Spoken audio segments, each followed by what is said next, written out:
ito ha. O sige, i-play natin itong audio and then pakinggan natin ang sagot ni Abante sa panggigisa sa kanya ni Karen Davila.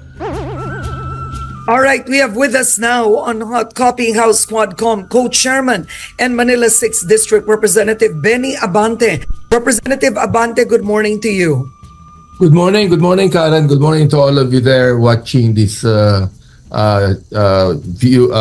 channel right now. Thank you. All right, so let's go straight to the point. Did you and Representative Dan Fernandez instruct Police Colonel Hector Grijaldo to confirm the reward system in Davao, in effect asking him to lie? I already made a statement that there is no truth to the accusations of Colonel Grijaldo, that I forced anyone or we forced anyone to sign any affidavit in exchange to... Yabang, di ba? Ang yabang. Ang sabi, hindi daw totoo. Pucha, kala niya, sabi niya, tangina, si ano to? Si Abante to. Sabi niya, si ano to? Si Karen Davila to, kampi to. Kakampi natin to. Ano po, tangina, bigla sa sinabunutan niyo. Favors or the possibility of promotion. And that is what I said in the media, Karen. All right, but this is the point, Representative Abante.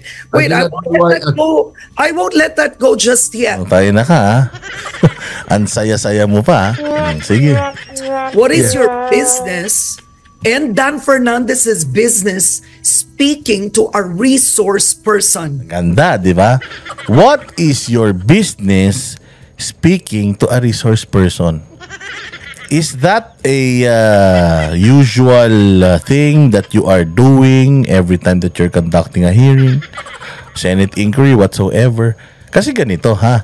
Noong nagpunta sila Senator Bato de la Rosa sa KOJC, tapos we were invited na umattend sa hearing, wala silang kinausap sa amin.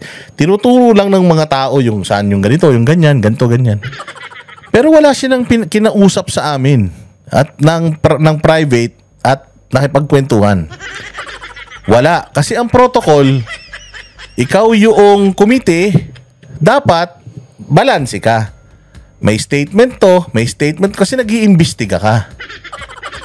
So papaano nag-iimbestiga ka na yung mga testigo kinakausap mo na?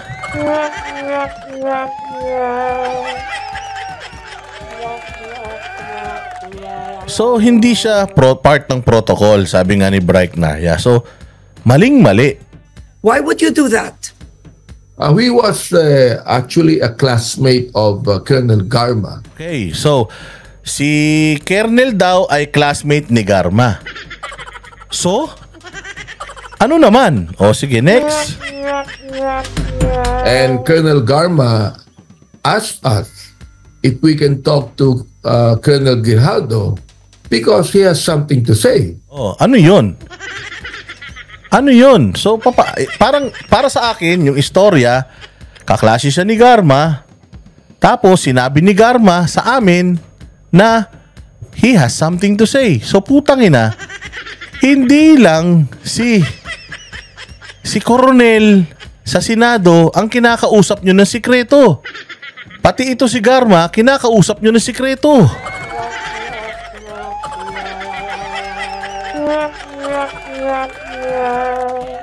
Tama, di ba? Kasi ganito yan. Si Garma, resource person siya. Witness na siya ngayon. Kasi bumaliktad na siya. So, lahat ng sasabihin ni Garma dapat dyan sa committee hearing. Wala siyang sasabihin sa likod ng committee hearing. Ang recorded lang, ang nire-record lang ng hearing, yung pinag-uusapan nyo dyan sa hearing. Saan sa hearing na sinabi ni Garma, nakaklase ko yan, kausapin nyo? Kung wala sa hearing yon, wala sa transcript ng hearing, ibig sabihin, nag-uusap din kayo nila Garma sa likod.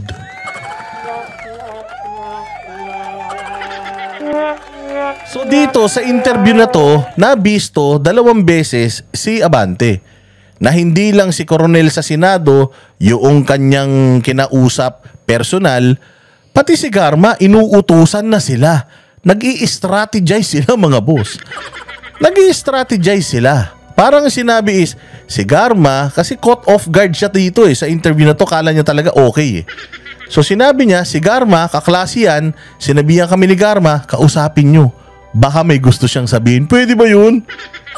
Pwede ba nakausapin nyo, baka may gusto siyang sabihin? Tapos kakausapin nyo naman, wala kayong agenda? Ano yun? Kausapin mo, baka may gusto silang sabihin, sabi. So lumapit sila.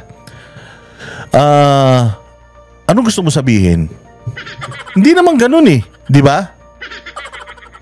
Kasi tingnan mo tingnan ninyo kung paano nagkaroon ng conflict. Kanina sinabi ni Dan Fernandez na kaya sila nakipag-usap kay Grijaldo dahil ano daw sila?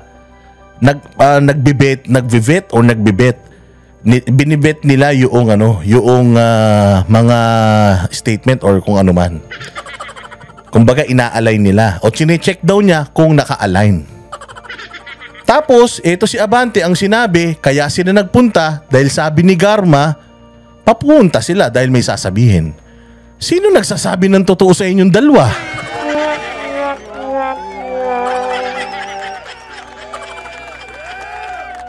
Sino ang nagsasabi ng totoo? Si Dan Fernandez na sinasabi niyang chine-check lang niya kung aligned yung mga impormasyon? O ito si Abante na inutusan daw kayo ni Garma para kausapin kasi may gustong sabihin or baka may sasabihin?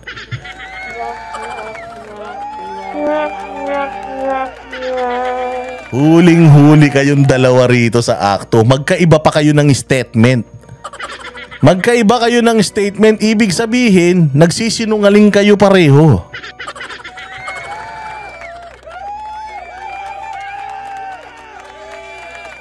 Regardless, may camera o wala, umamin na sila na kinausap nila. Magkaiba nga lang sila ng reason bakit nila kinausap. Pero sabay silang nandoon. Ang reason nung isa, kaklase daw ni Garma, kinausap sila, nakausapin. Ang reason naman ni Fernandez, kinausap lang nila para ma-check kung aligned. So sino nagsasabi ng totoo? Hindi naman nila sinabi yung kagabi sa press con nila. Wala namang gusto. Ibig sabihin, another two things. Kinakausap sila ni Garma ng outside sa committee hearing at kinausap nila ng personal itong witness na to. So, yung mga witnesses, kinakausap nila ng outside sa hearing. So, pwedeng nangyari ito kay Garma, dyan sa Coronel, pwedeng nangyari kay Espinido, pwedeng nangyari kay Leonardo.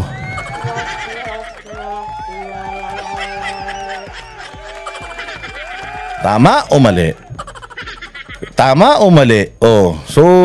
Sige, pakinggan pa natin. So,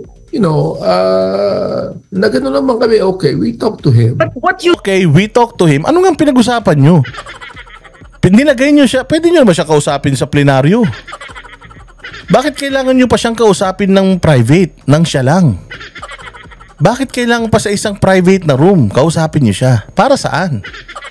Meron kayong private na pag-uusapan, ibig sabihin. Meron kayong gagawin na kailangan walang ibang makakita, kaya nyo siya kinausap ng in private. Tayo maglukuhan, Abante, putangin na, pastor ka pa naman, sinungaling ka. Sinungaling ka.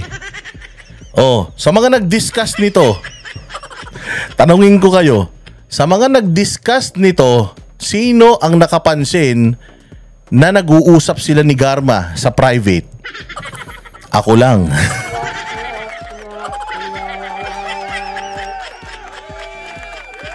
Nakafocus lang sila doon sa pagkakamali ni pagkakamali neto ni Abante. Pero hindi nila nakita na merong magkaibang sagot si Abante at saka si Fernandez. At ito pang makulit. Binisto ni Abante na nag-uusap din sila ni Garma in private. Bakit?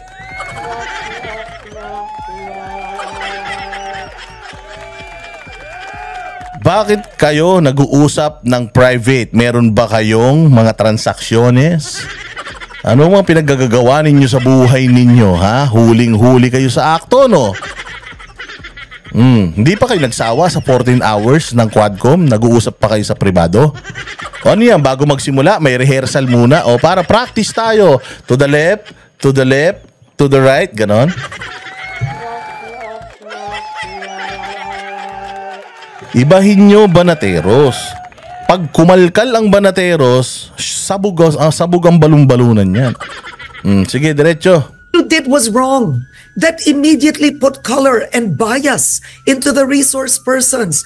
What is the business of two representatives speaking to a police colonel who is meant to be under oath, give his testimony? You should not have spoken with him. No, he was not Doon siya nag-focus. He was not under oath. out under oath in the Senate, yes.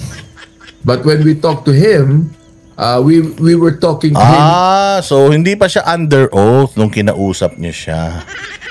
Kaya pwede niyo pa siyang aluk-alukin, pwede niyo pa siyang turu-turuan.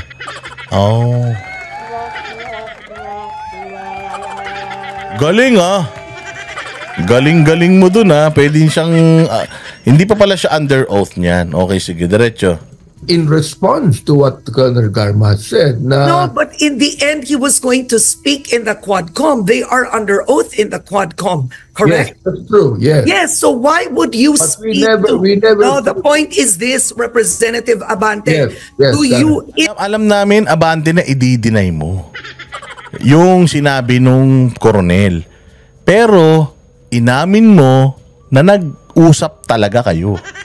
So part nung istorya niya, totoo. So yung parte nung istorya niya, totoo. Ikaw wala ka pang pinakikita sa aming totoo. Buti pa si Coronel, meron na siyang part nung istorya niya. 50% nung istorya niya, totoo. Ano yun? Kinausap niyo siya sa isang pribadong kwarto. So ibig sabihin nagsasabi si Coronel ng totoo kasi kinausap niyo siya sa pribadong kwarto eh.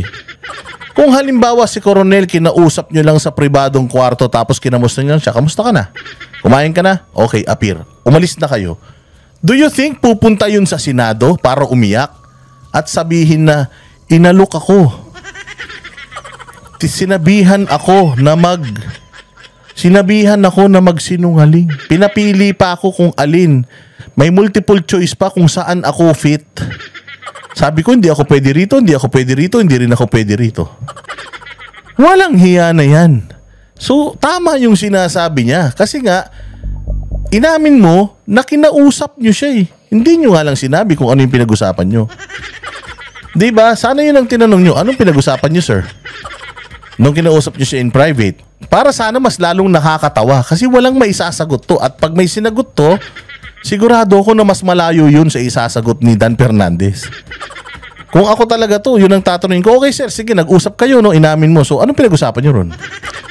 Ganun. Wala, pinag-usapan na namin kung anong order niya. Baka may allergy siya kasi magpapakain ng Congress. Baka may allergy siya, baka magkagalis pa siya dahil dito. Pero, huling-huli ka na sa akto. At sabi nga ni Karen Davila, hindi pwedeng ang nag-iimbestiga nakikipagtsikahan sa iniimbestigahan nila. Bawal na bawal yun, sir. Bawal na bawal yun. In the lower house, do you all speak to your resource persons before they attend the hearing? Not necessarily, but Naman pala hindi naman pala kailangan kausapin. Ba't nyo kinakausap?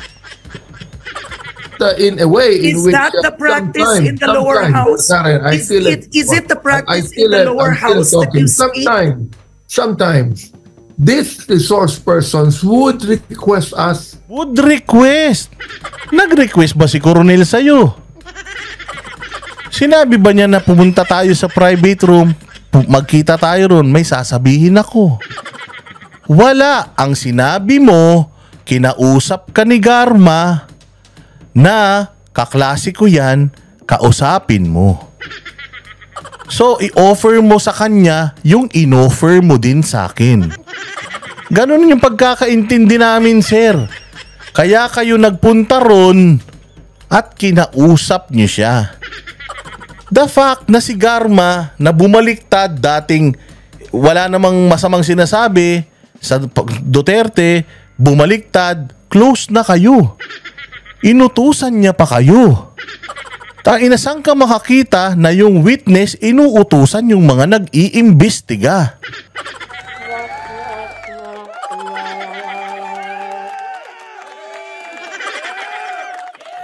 Sir, anong nangyari? Akala ko ba magaling ka? Gusto mo magpakulong ng dating presidente?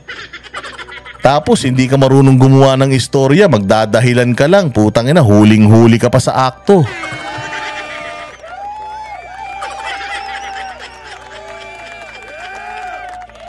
Oh, sabi niya, perhaps, sabi niya, sometimes they request to talk to us. So, Garma requested to talk to you. And then when you talked, inutusan niya kayo. And then in-approach niyo si Coronel Grijaldo. Oh, so ibig sabihin, totoo yung sinasabi ni Grijaldo. At totoo na nag-uusap talaga kayo ng personal ni Garma. At ikaw na nagsabi, pinapatawag ka. Bakit? Hindi ka naman pinatawag ni Grijaldo, kinausap mo siya. To talk to them privately. Oh, so we give them some time so we could be able to talk. Hindi pwede yun, sir. Hindi pwede na ang witness makikipag-usap sa inyo privately unless may deal kayo. Unless may deal kayo. Can I talk to you in private? Oh, what's the catch? Hindi, sir, makikipag-deal sana ako sa inyo eh. Give me immunity and I will tell you everything. O sige, let's talk about it in a executive session. Yun yung tama. Dapat marami kayo. Hindi pwedeng, sir, sinisikreto nyo yung pinag-uusapan ninyo. Dapat nga talaga hindi nyo nakakausap yung mga resource person para organic yung mga tanong ninyo eh. Paano kami maniniwala na organic yung mga tanong ninyo sa kanila kung nagpa-practice pala kayo, nag-uusap pala kayo in private?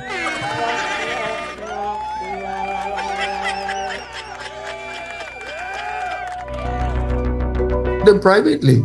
But the thing is this, forcing anyone to make an affidavit that will tell them, that will speak lies to them.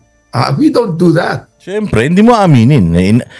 Alam nga na maaminin mo, inamin mo na nga na nag-uusap kayo ni Garma in private. Inamin mo na nga na in-approach niyo yung tao in private. Alam nga na maaminin mo pa na inalok nyo talaga siya. Yun nga yung testimonya niya. Siyempre, kailangan tablahin niyo yung testimonya niya. Mahina ka naman magsinungaling.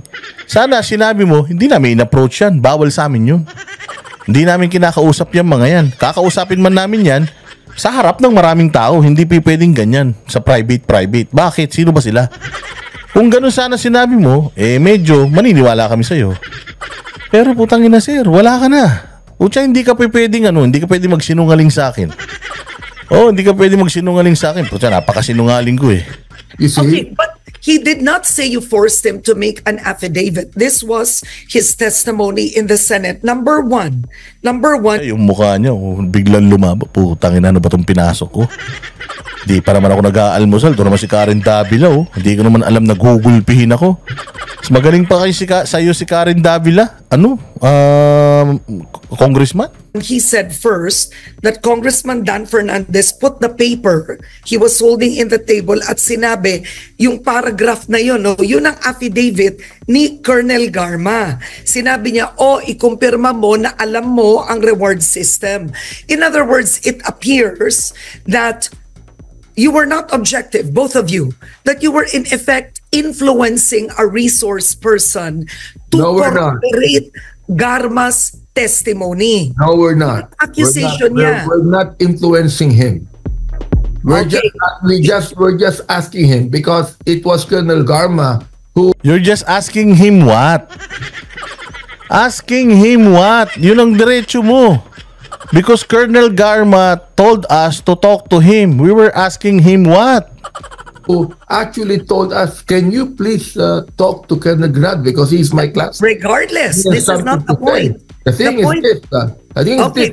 Okay, but the point is, did you speak to a resource person? So, talk to him. He's my classmate.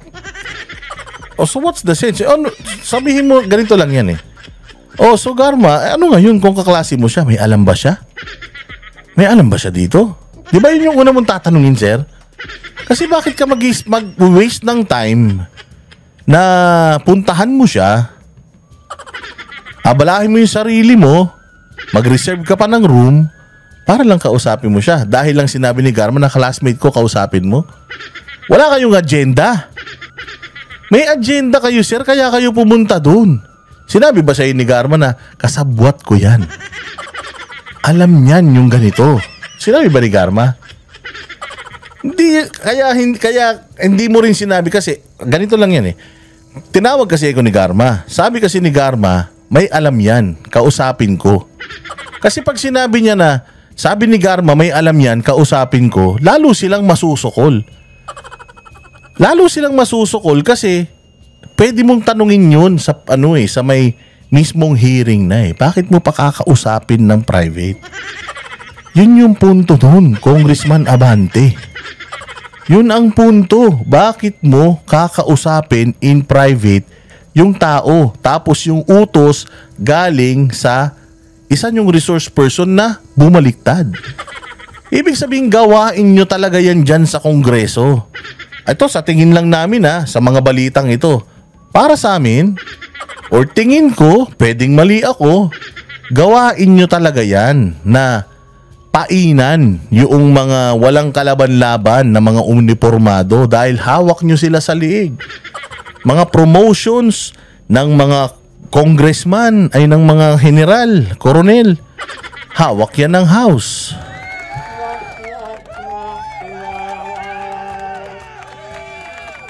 Two representatives, a resource person in private without his lawyer.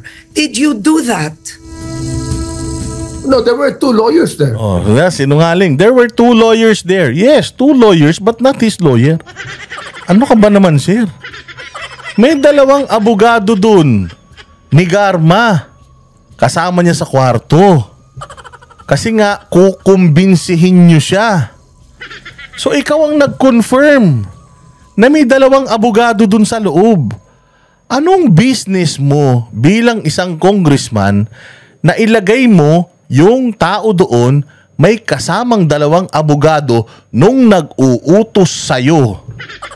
Nakausapin siya.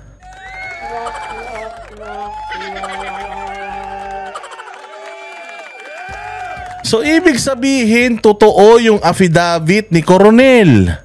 Merong dalawang abogado si Garma doon sa kwarto, kasama ko, tinanong ko, ano daw ba ibig sabihin nito? Ba't ako kakausapin? Tapos, bigla kayong dumating dalawa, yun na yung ginawa ninyo. So, you are giving, you are confirming, you're giving confirmation doon sa statement ni Kernel na nasa isang room siya with two Garma's lawyers at nandoon kayo.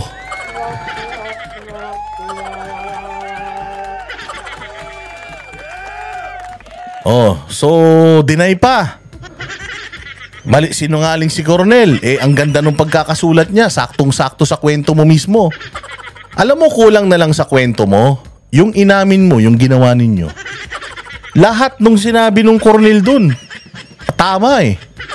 Napakahina mo naman, sir. Sana sinabi mo na wala, hindi nangyari yun. Hindi kami nag-usap. Hoy, Harrison Chua. Pakinggan mo to pakinggan mo to. Putang ina nyo. Tingnan ninyo si Abante. Binisto niya yung sarili niya, Harrison Chua. Bilis, mag-report ka na sa mga dilawan tae. Sabi ni hoy vlogger. Hindi ako vlogger, bobo. Vlogger ako and I am a news anchor. Sino ka na pala? Pro Duterte ka ba? Of course, I am proud to be a pro Duterte. Binaboy lang naman kayo ni Duterte mula ulo hanggang paa. So yes, I am proud. Ikaw, kanino ka proud? Proud dilawang ka ba? Dilawang tae proud? Or loyalista nga proud? Pakilagay dyan. Bilis, ang tagal mo ha. Lakas mo makatanong dito ha. Oy, Lian Orsini, Boss Dada, trap ba si Congressman? Pero pilit pa rin tinatanggi. Sino ang vlogger na nakahuli nito, na kinumpirma niya na may dalawang abogado doon sa kwarto?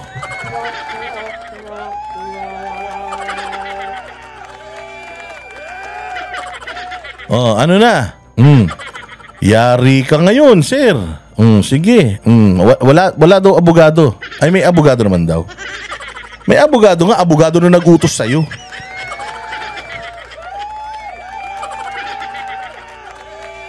Ulitin natin ha. Ano ang reason bakit si Abante at saka si Fernandez nasa isang kwarto with Colonel Grijaldo na may dalawang kasamang abogado ni Garma? Bakit nyo kakausapin ng pribado si Grijaldo na may kasamang dalawang abogado ni Garma? Yun ang dapat nyong pag-usapan. Mag-usap na kayo ni Dan Fernandez ha. Mag-usap na kayo ni Dan Fernandez para hindi kayo nalilito sa isasagot nyo. Sobrang sinungaling nyo na tuloy kayo, nabibisto kayo eh. O kasi sabi ni Dan Fernandez kanina, kinausap lang si Grijaldo para mag-check kung magtutugma. Mali pa din. Bawal yun. Sabi naman nito, kinausap nila kasi inutusan sila ni Garma. So ibig sabihin, privately, nag-uusap din kayo ni Garma.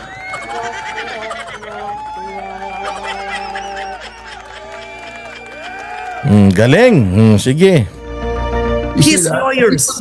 He could be able to call his lawyer too if he wanted to. He could be able to call his lawyer too if he wanted to. Hindi nga niya alam ba't siya nandoon eh.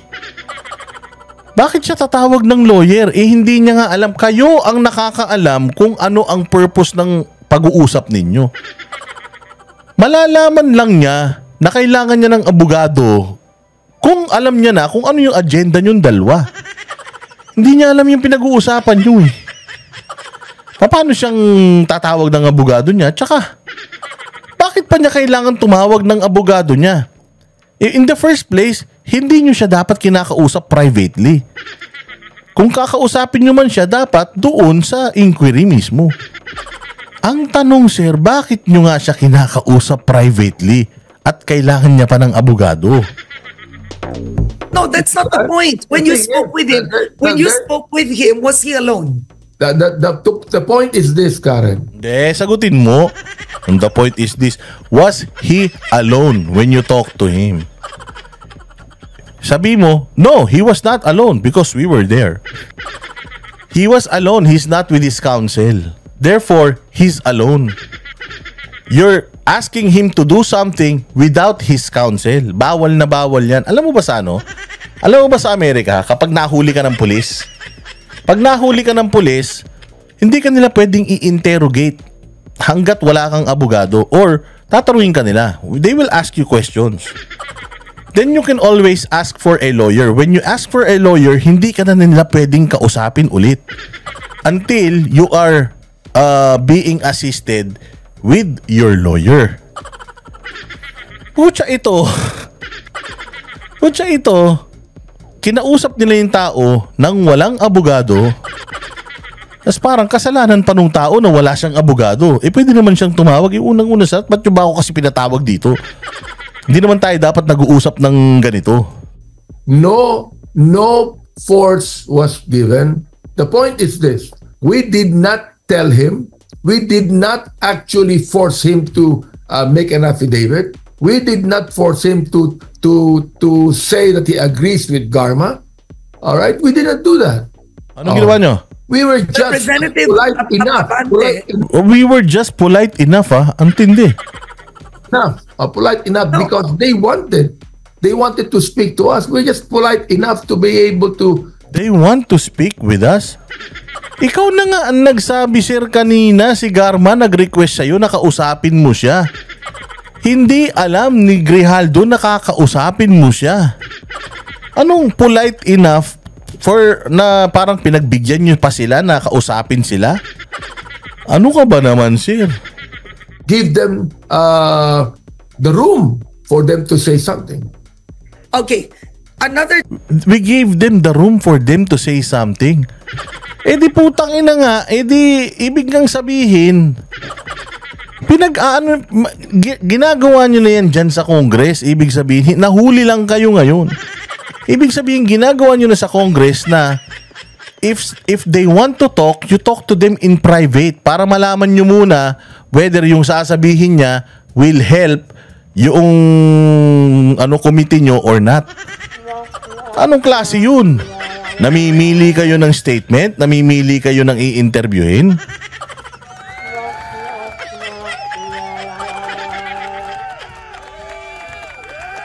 Anong klase yun? Hindi pwedeng ganun, sir. Mali yan, sir. Lalong-lalo na, ikaw ang committee head ng Human Rights Committee dyan sa Kongreso. Tapos, grabe ka kung magbigay ng statement against the Dutertes. Parang guilty na sila kahit na wala pa naman kayong kasong isinasampa. Eh yun naman pala, kaya naman pala guilty sila eh. Kung sa Senado, they follow the evidence, dyan sa inyo, you choose what evidence na ilalabas para magmukhang kapanipaniwala yung propaganda nyo.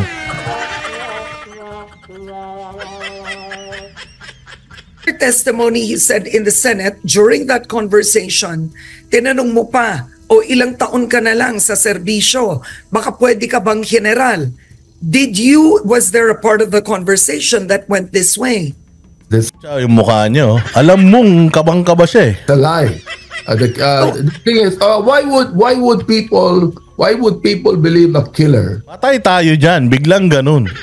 Nung nahuli siya, why would people believe in a killer or with a killer?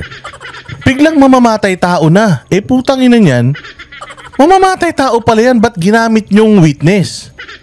Bakit kayo naniniwala sa statement niya kung siya ay mamamatay tao? Di ba? Di sana, alam niyong mamamatay tao, meron siyang statement against the Duterte, dinecline niyo sana, mamamatay tao eh.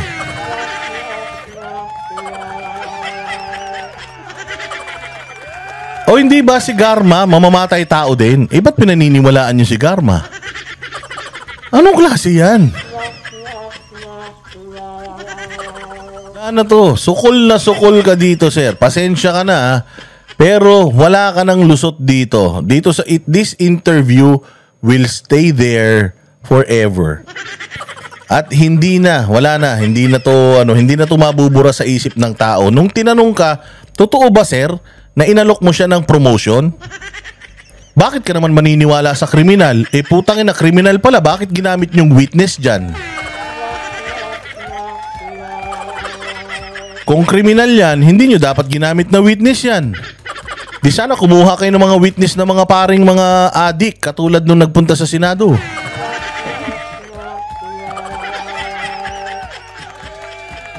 Mga witness nyo nga, puro kriminal eh. Witness nyo yung yung sa Parmali.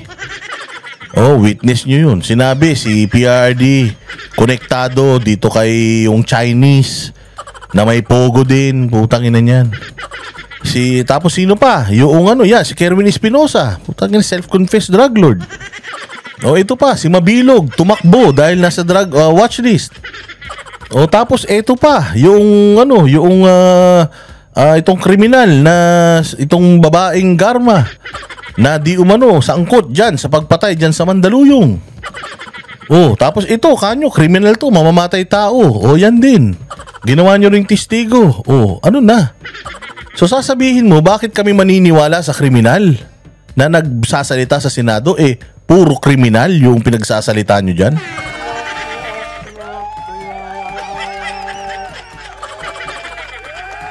Ay, nako, Diyos mio.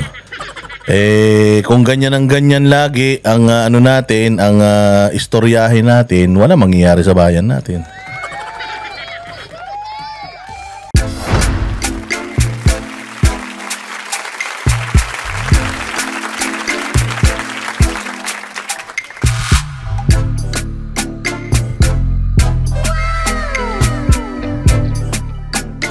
The next performance will start momentarily.